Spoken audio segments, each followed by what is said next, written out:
सान्द्रानन्दावबोधात्मकमनुपमितं कालदेशावधिभ्यां निर्मुक्तं नित्यमुक्तं निगमशतसहस्रेण निर्भास्यमानम् अस्पष्टं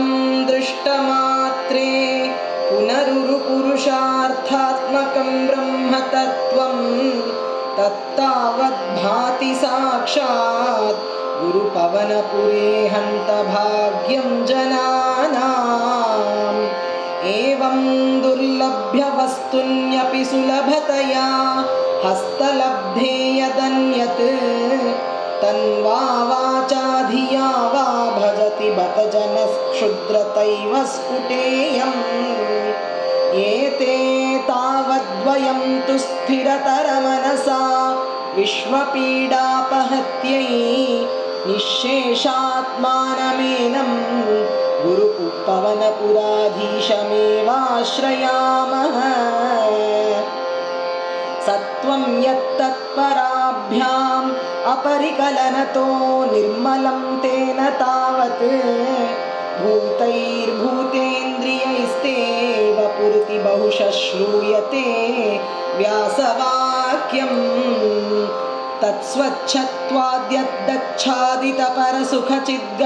तत्स्वच्छत्वाद्यद्दच्छादितपरसुखचिद्गर्भनिर्भासरूपं तस्मिन् धन्या रमन्ते श्रुतिमतिमधुरे सुग्रहे विग्रहे ते निष्कम्पे नित्यपूर्णे निरवधि परमानन्दपीयूषरूपे निर्लीनानेकमुक्तावलिषु भगतमे निर्मलब्रह्मसिन्धौ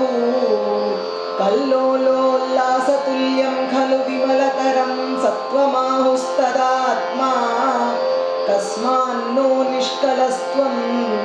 सकल इति वचस्त्वत्कलास्वेव भूमन्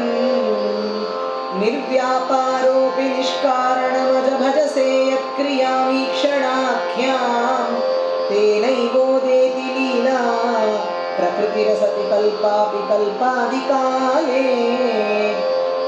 तस्या संशुद्धमंशं कमपि तमतिबोधायकं सत्त्वरूपं सत्त्वं धृत्वा दधासि स्वमहिमविभवाकुण्ठवैकुण्ठरूपम् तत्ते प्रत्यग्रधाराधरललितकलायावलीकेलिकारं लावण्यस्यैकसारं सुकृतिजनदृशां पूर्णपुण्यावतारम्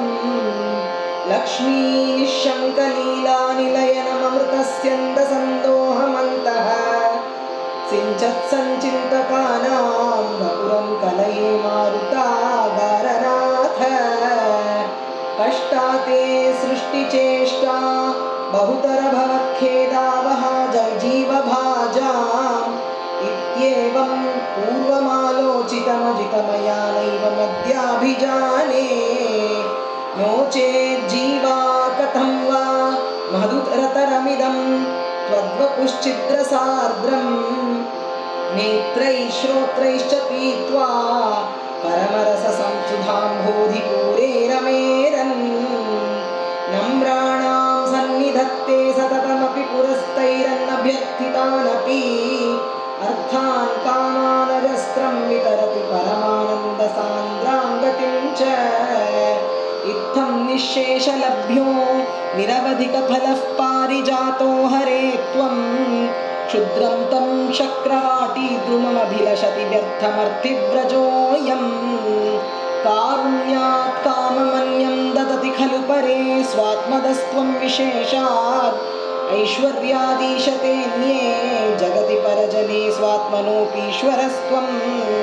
त्वय्युच्चैरारमन्ति प्रतिपदमधुरे चेतना स्फीतभाग्याः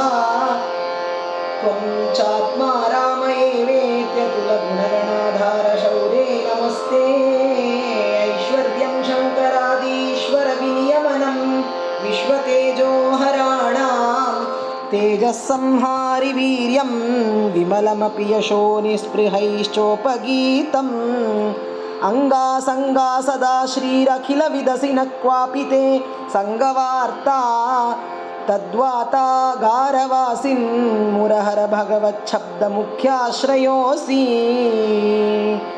श्रीहरये नमः।